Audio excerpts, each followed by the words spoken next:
Hello and welcome to Gamers Getting Older. where a group of older gamers get together Talk about the good old days of gaming. and how times have changed for the better or worse. I'm Brendan.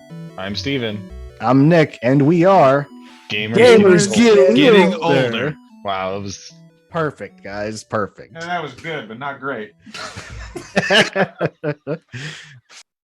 Welcome back to another episode about three guys who love to hear themselves talk about games and other random things. This week, we will try to stay on topic about the shift from unlockables to microtransactions. Steven, what's your thoughts on this? I'm kind of indifferent. Like, there's some aspects of the microtransactions that I guess I'm okay with, but I do miss the unlockable aspect of games. I feel like you're playing a game and like achieving something, right? Like you're grinding something out with an end goal of like, if I do this or I accomplish this in the game, I get this skin or this weapon or this level or whatever it may be versus like the pay to win aspect. What do you think, Nick? You and I have played a lot of the same games, so I'm definitely interested to hear your opinion on this transition. This is something that I'm personally quite passionate about. And it's not so much the the microtransactions where they like save you time, like say in an MMO, you get boosted to the max level. I'm okay with that, whatever. But talking about like different types of games, more contained games, AAA games or indie games. It used to be a minefield of games that had massive amounts of unlocks, hidden things, and Easter eggs. And now we've transitioned into this world where instead of unlocking the cool skin by getting 600 headshots, you just go throw 75 cents at the store and you just 75 cents. What games are you playing? That's only. I was going to say, first of all, let me know what game it is. I would love to throw 75 cents. Get a slut mog for my character for 75 cents. 75 cents, man. You can have it. That shows how much I do it. I mean, the closest thing I get to it is probably Pokemon Go. So you're buying the capsules or whatever for your eggs and coins and it's more it used to be an obsession. It used to be a problem. But I think a great example of a game that tried to keep the unlockables, but kind of didn't really do it would be the Super Smash Brothers franchise, right? Like the very first Super Smash Brothers, to unlock the characters, you had to do very specific things. I mean, Captain Falcon stands out to me a lot because I know you have to, I think you had to beat the game in under 20 minutes on any difficulty. If you didn't know that was an option and you unlocked Captain Falcon, you don't even know that you completed it under the criteria that you needed to complete it, So if you played it through slower and then eventually got better, you unlocked this guy, you didn't even realize it. But now, I mean, I applaud them for at least having characters to unlock in this new game, but it was all time-based. So you didn't have to do specific tasks to unlock them. You just had to go to the largest battlefield, set the timer to 100 minutes, run back and forth for 20 minutes, and then just reset the game. And every time you reset the game, you would be challenged with a new opponent. Which, hey, that's great. If you're playing it normally, you're just playing it and time goes on and you unlock the characters. But at the end of the day, it's still just you unlock them by playing the game and that's it. And not, doing X, Y, and Z. It's just time based. So it didn't give me that feeling of accomplishment for unlocking I definitely anything, feel that. I mean, most of the games I play anymore when it comes to microtransactions, it's not, you get to unlock this character or all this different stuff to help you advance in the game. I mean, most of the games I play anymore are cosmetic shit. Like if I pay $10 for something, it's I want a cool armor that you can see, and I mean it's obtainable in the game. I'm just lazy and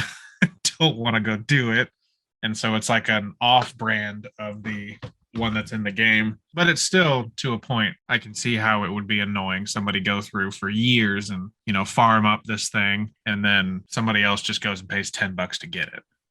In that big transition, I think for me, where I remember the big grind of the unlockables for me was probably Call of Duty. Like going through prestige, right? To get the gold guns and like the skins for the guns and the camo for the guns.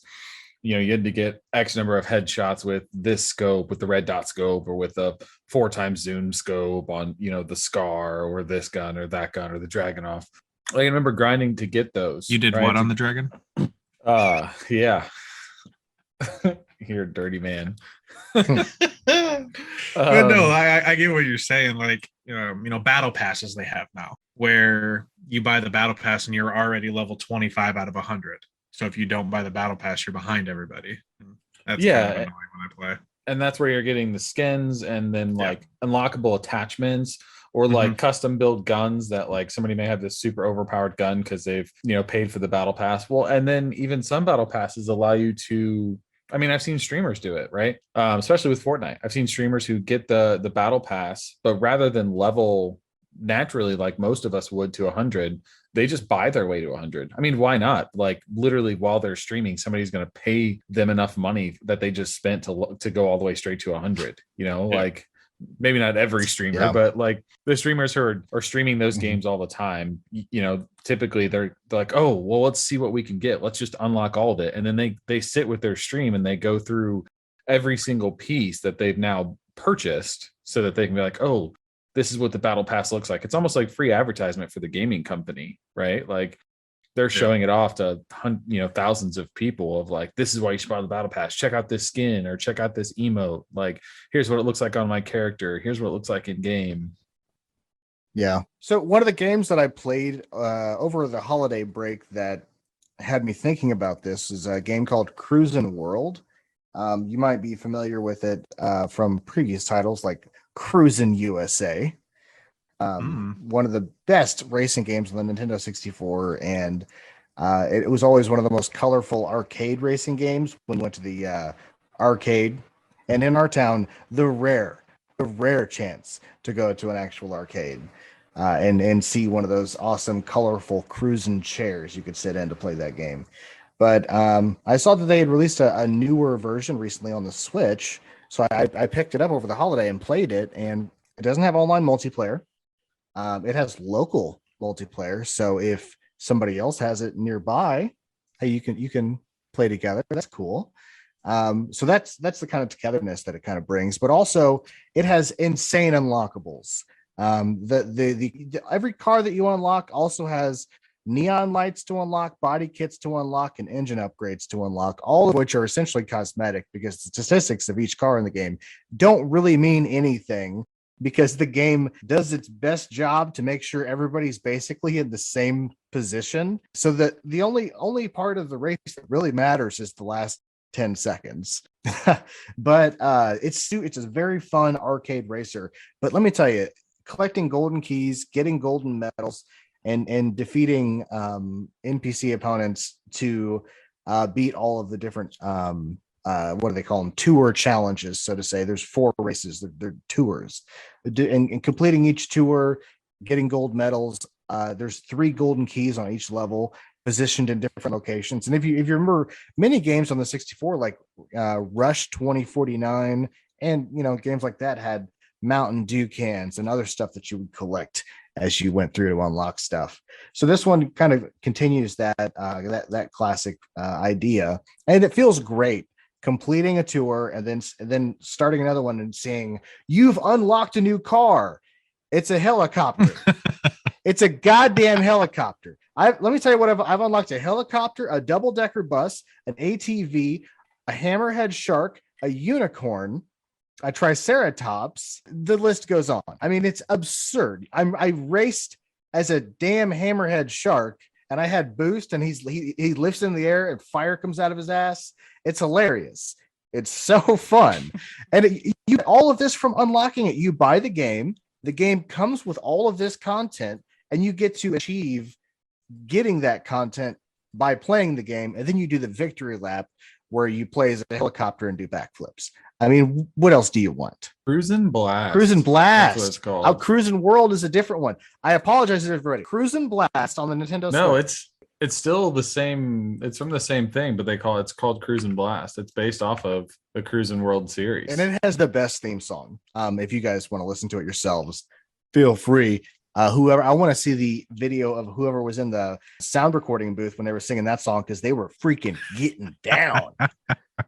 That's awesome. I don't actually ever remember playing that on N64. Maybe briefly, but I feel like we always played Cruisin' World at Aladdin's Castle. Aladdin's Castle. That's a throwback. Oh yeah. Anytime we had the chance to play it in those big arcade machines. Yeah, I remember in order to get it to do the wheelie, you had to double pump the gas You pedal. still So you're do like, that in this game. you had to like stomp, double stomp on the Yeah, arcade that's machine, right. and you're like, It's the same stuff in this game. You double tap the gas button to do your sound effects. We're doing Foley work today. It's funny now that you mentioned that. It really gives me a throwback of a game with unlockables, which is something I wish they would remake. Maybe they have. I just haven't seen it. But Twisted Metal. Oh, fuck. it is so crazy that you would bring that up. No bullshit. I've spent 2 hours this morning watching YouTube videos and reading Wikipedia, just relearning the history and lore of Twisted Metal. Really? Yeah, I could tell you some stuff about Twisted Metal. I want to hear it now because this was totally unplanned. Yeah. Well, Twisted Metal had great unlocks. The continuity of the story is a bit wishy-washy. Okay, so this is what I understand of Twisted Metal. Twisted Metal is a tournament ran by a man named Calypso, who died after crashing his car with his daughter and went to hell. And he met the devil, and the devil was like, "You're cool. You go back up to Earth, run this tournament for me, and just bring me souls." So he went back up, started this whole thing, Twisted Metal, and essentially all it is he forces people to race and kill each other, all these criminals, and whoever wins gets a wish, but he monkey paws it and gives them essentially a bad thing. You know what I mean? So it always turns against them, and it's almost kind of like Spawn and Malboja. He's basically just sending souls to the devil, and that's why he's able to grant wishes. But it all came to a head in Twisted Metal 4, I believe, when Sweet Tooth won the race, and his wish was to switch bodies with Calypso. And at that point, Sweet Tooth was Calypso, and he was now running everything. And so he just had Sweet Tooth killed and took over the whole gosh darn tournament. One of the most awesome things that I love about it is my favorite character was Axel. Yes. Do you guys remember Axel? The two Is big he the guy wheels. that, like at one point, he's Yeah. like standing between Yes. wheels. Yes. So he was actually trapped in that device, and to get out of it, he broke his own arms off. And then in following titles, he had big metal arms. Twisted Metal Black is thought to take place. The entire game takes place within Sweet Tooth's head while he's in a mental asylum. That's crazy. Never knew that. Any of that, honestly. There was a movie in development. I'm really surprised this is a game that never made it to modern times.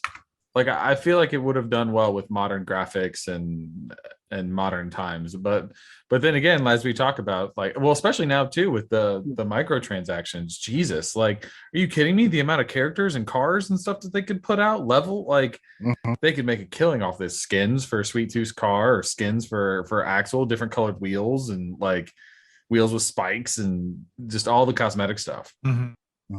Yeah. Oh, all the way, just to go back to that previous topic. Here's the title of this article I found, posted September 15th, 2021 from Deadline. Anthony Mackie to star as John Doe in live action Twisted Metal series from Sony TV and PlayStation Productions. So the new Captain America may be, it says he's going to play John Doe, so we don't know who he's playing. Yeah, I guess that's a thing in development. Nice. I have to keep an eye out for that. Yeah. I can't believe you brought up Twisted Metal. That's so crazy. It's always one of my all-time favorites that I remember playing, and like I always think like, man, I want to go back and play it, but then I'm like, is it really that good? Like, do I want to ruin my childhood by playing it again and being like, this is terrible? Let me throw another name out there that might bring back some memories. When you're talking about car explosions, Vigilante 8. Anybody? Vigilante 8? It sounds familiar. I'd have to hang on. Let me look it up. N64, it was basically Twisted Metal, but you could drive an RV. Oh, yes. Yes, I remember this. Oh, Yeah, I just pulled it up, but it like the.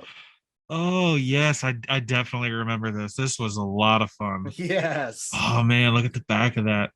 The It shows cover all the art looks vehicles on the familiar, back of the original case for it on the 64. but I don't remember Man, playing. that's a it. throwback. You know what game that had really, really, really hard things to unlock in it? Well, to me at least. I think it was Dead or Alive 3, maybe. It was the one on the Nintendo, not the Nintendo. It was on the Xbox 360. Were you guys ever Dead or Alive fans? I did not really play. I remember watching you play Dead or Alive, but I didn't ever play a whole lot of fighting games like that outside of. So like I played Unreal Tournament, like when that first came out, like the debut of like the Unreal Engine, right? Like I remember playing Unreal Tournament, and then other than that, most of the fighting games that I played were the like Mortal Kombat's, obviously, and then any of the Marvel versus Capcom or any of those Capcom series fighting games. But then after that point, I don't really recall playing a whole lot. I do remember you playing Dead or Alive and then you getting really big into Soul Calibur, but I didn't play a lot of the stuff that's progressed past those early PlayStation. I was going to say most of my fighting games were either what I played at like arcades or Soul Calibur a little bit with my brother. Yeah, my only exception would be Smash Bros. Yeah, I played the crap out of that. There was a character in Dead or Alive 3 that in order to unlock him, you had to unlock every other character and then beat every character's time attack mode, which is it was incredibly tough because the final boss was always the same. It was this like jelly person. I can only describe them as a jelly person because they were a female character, but it was just green. It was nothing. And to unlock this character, you had to beat time attack with every character. But this final boss was cheating. She would like move across the screen and do this move you couldn't block. 3/4 of your health is gone. I got so mad when I was trying to do this. I had my Xbox 360 controller in my hand. I threw it in the air and like flipped it, and it was spinning so fast the battery pack flew out of the back of it. It dislodged the battery pack because I was so mad. I just threw it and spun it in the air, and the centrifugal force of it spinning just knocked the battery pack out. Jesus. I've been there a few times. I've lost a few controllers. Definitely. From angry, cheating bosses not letting me win. Yeah, I've definitely seen the inside of the rumble controller of a PS2. That giant metal magnetic wheel that causes it to vibrate because it's pretty much what comes flying out first when you throw it angle side down at the ground really hard and the controller shatters. You're like, oh, that's what the inside of this controller looks like. Glad I have another.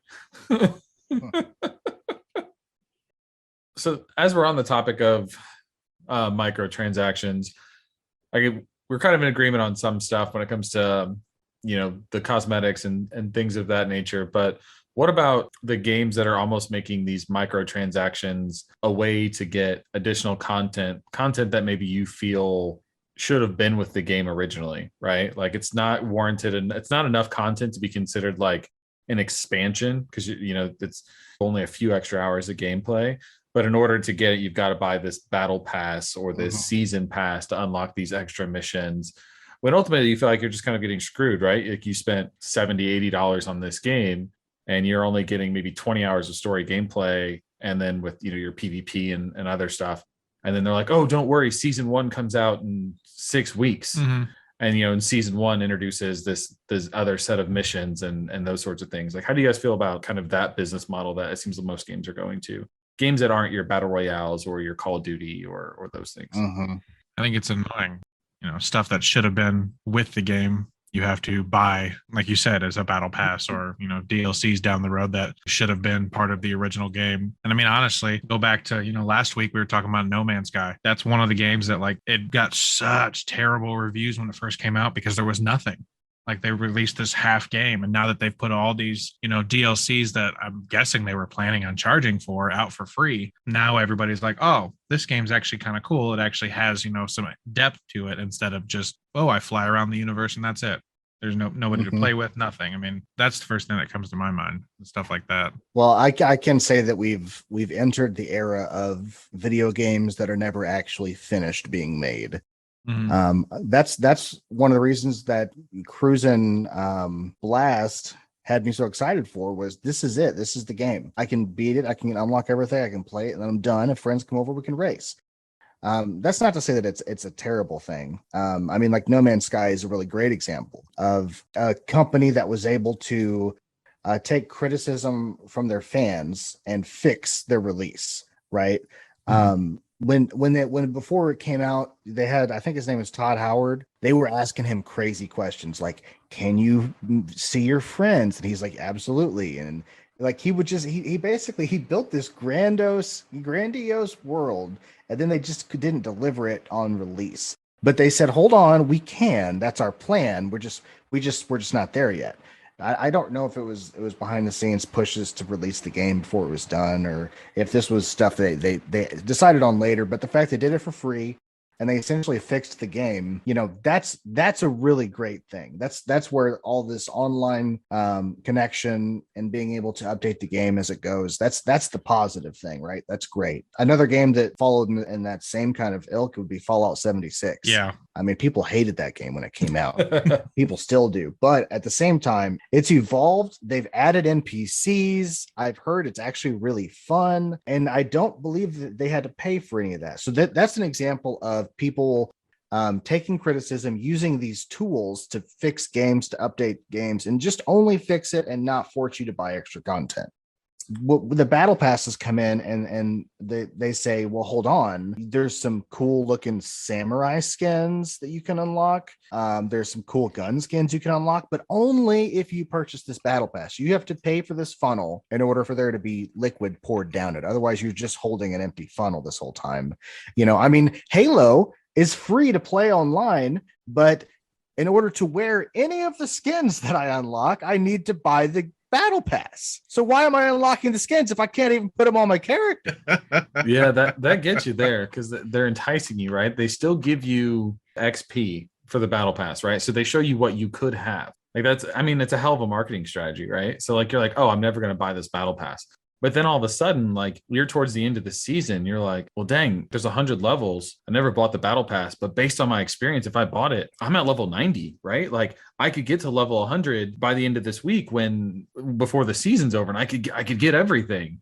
So you have those people who, I'm not gonna lie, I've been one of those guys before. I was like, no, I'm not gonna buy it. I'm not gonna buy this season because I don't see myself playing it enough this season because like you really have to put in the hour. Like it's not like you can play 100 games. Like you don't gain a level a game. Like Call of Duty to get level 100 sometimes feels like a full-time job, right? Like you're putting in 4 or 5 hours a night, 3, 4, 5 nights a week in order to get that battle pass completed. So yeah, I totally understand what you're saying, but from a marketing standpoint, it's brilliant. Right? Like, oh, cannot deny that. You get to this point that you're like, oh, I really want this skin, but it's like it's level 90, 92. I'm never going to get there. And next thing you know, you're at 90, haven't bought it, and you're like, well, fuck, I really wanted this skin, and now I'm so close. Like, I might as well buy the battle pass, and I'll grind it out for a couple days so I can get the skin that I really wanted. Mm-hmm. Yeah. I think there's a lot of really positive ways that you can implement stuff like that. I think seasons themselves are not inherently bad.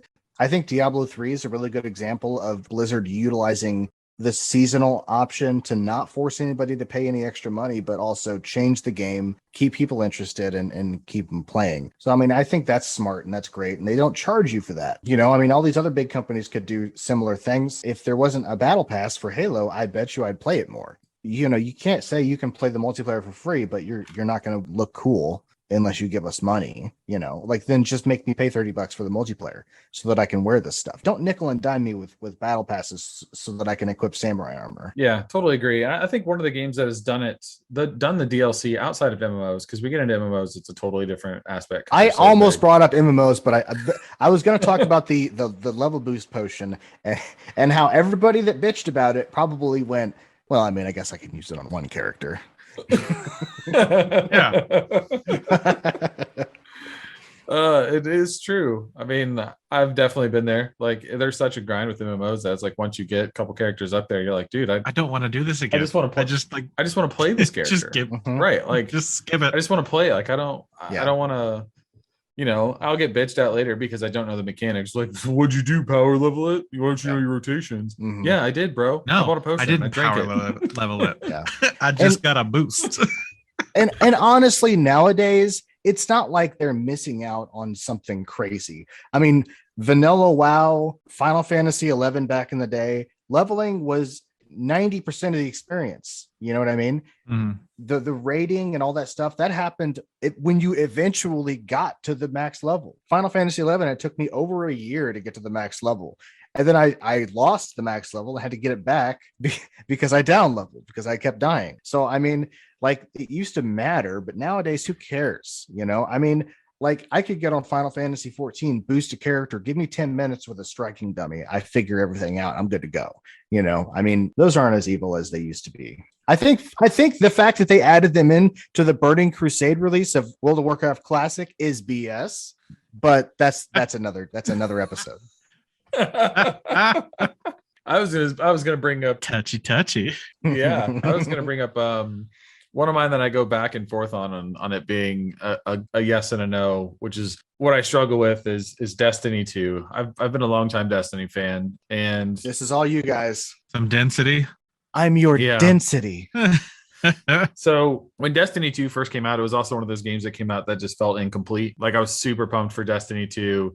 And then it came out and we played it a bunch, but like it just always felt like it was kind of missing content or you got to the end of the content very quickly. And then it just became this grind for light levels, right? I came back to it many years later and they've added, you know, multiple DLCs. And one thing I have noticed is like I do feel like the DLCs bring good content to the game, like updated raids and like story missions, and they have their own stories to them. But like for instance, the Witch Queen comes out February 22nd, 2022, but I most likely won't buy Not a it. sponsor. Not a sponsor, not a sponsor, Dad. Most likely won't buy it just because I haven't been playing Destiny enough. But anyways, to that point, the expansion is still $39.99, right? On top of that, they still have a season pass. Mm-hmm. So like this is where I feel like it starts to get convoluted of so many different microtransactions built into one game. It's like, okay, I'm playing this game. They already have a store where I can buy emotes and skins and gun skins and all these things that, you know, repopulate every 24, 72 hours or whatever it may be. Yeah. And then I have this kind of battle pass where I can get different items to level up my gear or exotic weapons or skins for exotic weapons that I paid, you know, $14 for that month or 2 months or whatever it is. And then now I have this expansion that's dropping too, which is another $39.99 for me to buy. So like, all in now it's like every few months or something I'm dumping, you know, $20-$30 into this game, and it's like at that point it's like it's cheaper for me to play an MMO. Like I'll just pay a monthly subscription to go play an MMO. And I was gonna say it sounds like these battle passes are essentially subscription models in sheep's clothing. yeah, Yes. I mean it's I mean, and think about it though from the parents' side. Let's say, Brendan, you've got a 16-year-old kid that just wants to play Fortnite, no other game, but he's bitching about this battle pass. What is it, $15-$20 for a battle pass, as opposed to $60 for a new video game? Every parent in the world is going to spend $15 to $20 to keep their kid quiet for the next 3 weeks, if that's all it takes. You know, I mean, I think a lot of people that put money into this stuff don't even care they're doing. They don't even play the game, you know? I can tell you from my perspective, I'm playing a lot of Fortnite. I mean, early on in season 1 and 2, I played a lot of Fortnite, and my justification was I got joy out of it. Like we played with a group of friends, and there was no other games on my radar that I'm like, I'm looking to buy this or play this, right? So it was the idea that like Fortnite is bringing me joy right now, and sometimes a lot of anger, mainly probably more anger than joy. The joy is very short-lived because it was like, yes, we won, and then we would get our ass handed to us for the next 10, 12 games. But I was able to justify buying the skins battle pass because I'm like, oh, well, I'm not planning to buy any other game. So like this $10 or this $15 for this battle pass and skins, you know, is less than what it would be if like I went out and decided I wanted to buy a brand new $60 game. Which, you know, maybe I think that's how some people justify it. Like you're okay spending that money on something like that just for that reason, you know, versus it's like, well, it's cheaper than buying a brand new game. And this is the game I'm currently invested in. Right. So having these new skins or having this brings a different, joy or whatever it may be from the game. Which I'm not gonna lie, some of the skins that Fortnite's come out with are pretty fun, like to play as Spider-Man or to play as Venom or play as Deadpool. Like they had a whole thing with Deadpool. Like Deadpool was like, It's that guy from Fortnite. yeah. I think there's some aspects of it that I think I can relate to and understand why. And then there's other aspects where I feel like certain games kind of go over the top with it. I will say, from a personal side of this, being somebody that has played MMOs my entire life, vanilla WoW, I've played since then till last year. I was the first time I've actually had a subscription that's not been active for more than 6 months. And the amount of times I would get grief for paying a monthly subscription for a game from these same people, like you said, that are buying these battle passes, every few months, and it's, $20-$30 for that, or getting a new game every 6 months. And it's like, I got this one game, this expansion will last 2 years. You pay the $60 for the game, and then I pay $15 a month or whatever it was. Like the way it is now, I mean, you're getting to the point of that you're paying the same regardless. Right. Somebody who buys a game every 6 months and you or I who's paying a subscription for, WoW or Final Fantasy, and that's the only thing we're playing.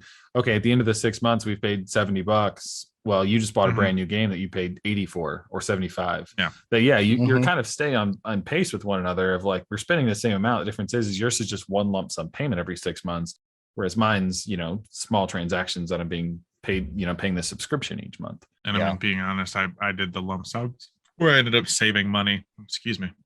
Oh yeah, definitely. Like for the MMOs, that's definitely nice too, to know that like, you're committed to playing, more than 1 month. And a lot of those offer like, pay for 3 months and save 10%, save 15%, so then ultimately you spend less on, your subscription for the game that you're playing.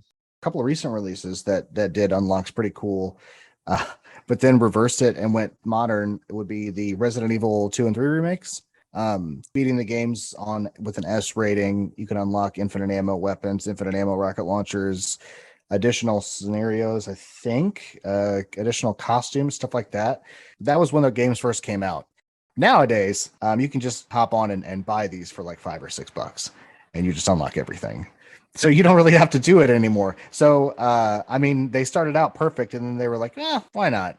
And so you can just buy everything now. Oh man, I remember the old RE, you'd beat the game and then it would unlock that like special mode, the like survival mode or whatever. And then like if you beat it in a certain time, you got to unlock a giant brick of tofu, and then you just had to beat it as tofu. Yep. Resident Evil 2, if you beat it, I can't remember the criteria, but you beat it, you unlock the 4th survivor, which is you get to play as Hunk trying to escape with the Chi virus.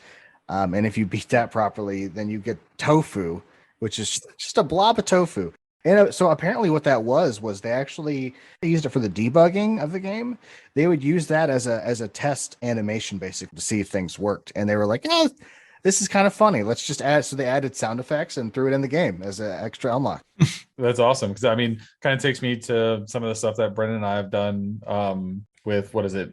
Unity? Not Unity. Blender? Unity Blender? Yeah. Yeah, so the Unity stuff kind of reminds me of some of the stuff that we've done, like creating these basic block characters to test the movement and the code of the movement. And then, before you actually build like a cool character to actually throw into the game. Yeah, that's pretty interesting. One of my favorite unlocks was on the PS3, Metal Gear Solid 4. You could unlock the PS1 Snakehead, so you could look like Solid Snake from the PlayStation 1. Super Mario Odyssey has a lot of unlocks. Technically all you do is you collect coins, then you can just buy whatever from the shop. But there are certain special ones you have to do certain things to get. I really love the Nintendo 64 Mario skin, obviously, but I am quite partial to Dr. Mario. That's understandable. Dr. Mario, he had a certain finesse about him, that pill popping junkie. All right, so all three of us have played Super Smash Brothers on the Nintendo 64, right? Yes. Do you guys play the most recent Smash Brothers? I do some. Like I do have it on my Switch. I don't. I need to. All right, well then let's go with the Nintendo 64. Who is your Nintendo 64 Super Smash Brothers character of choice? So it was two only because of the gameplay of the two were so similar to one another. So I could either play as Roy or Marth. Those were always my two go-to.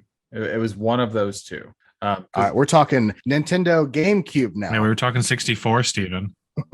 Is that GameCube? Oh, dude, I don't even.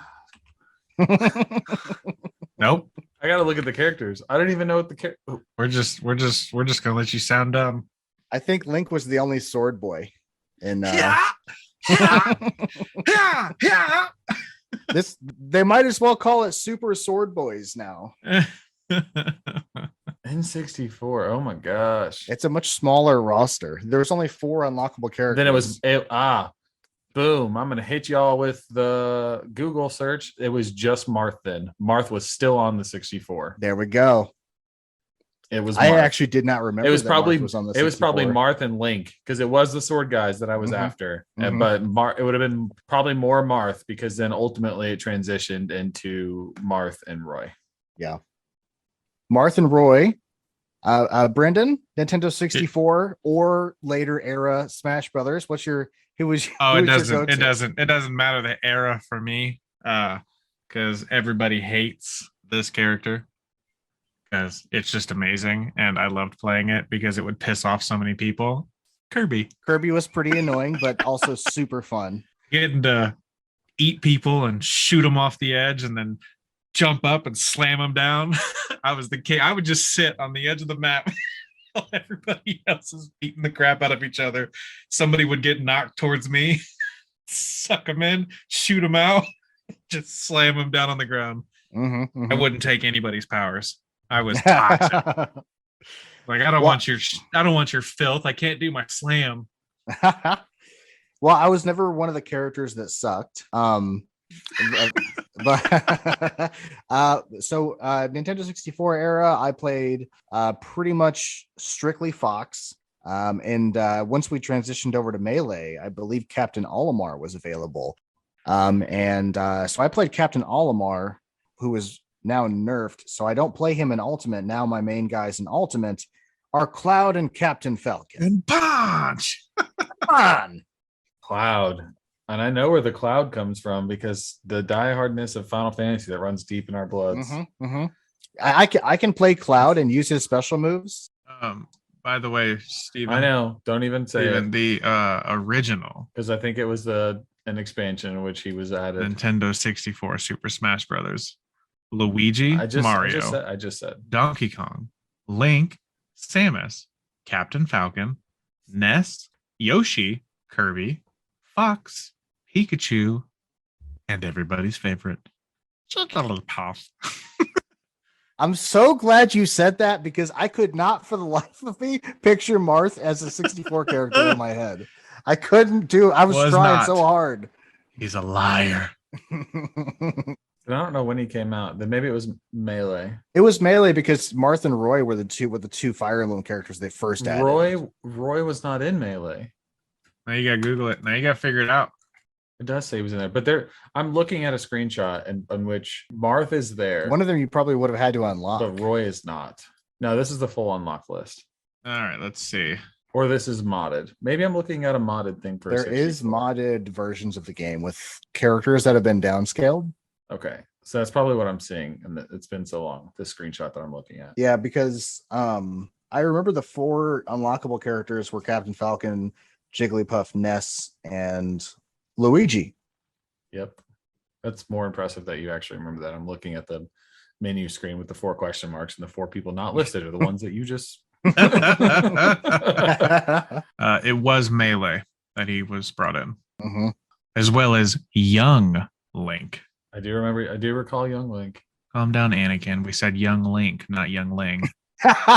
Wow. Well, thanks for joining us and unlocking a lot of stories that we had throughout this episode. Join us next time when we dive into one of our most long-awaited episodes to record massively multiplayer online role-playing games.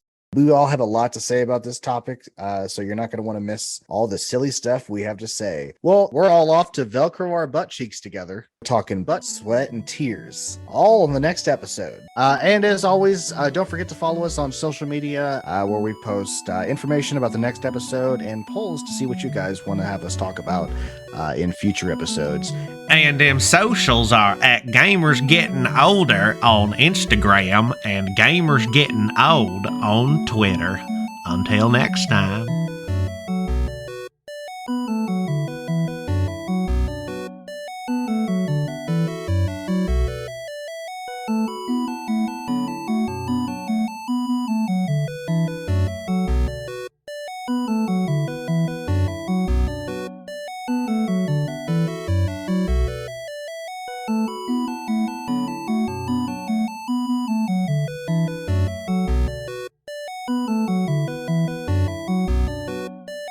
You're like, oh yeah, I'm gonna go Mac, right? Like